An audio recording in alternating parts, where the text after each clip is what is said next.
So this is a 2019 KR GT1. The company makes over 200 parts for the motorcycle. It's all billet aluminum.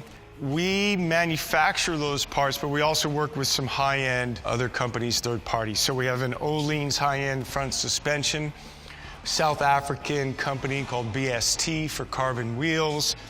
We're working with a great company out of Wisconsin called S&S for the power plant. What else we got? We got some Michelin tires, which are pretty awesome. We work with an Italian company called Rizoma, signals, mirrors, foot controls. We also make the seat custom for the owner, so it's, fitted.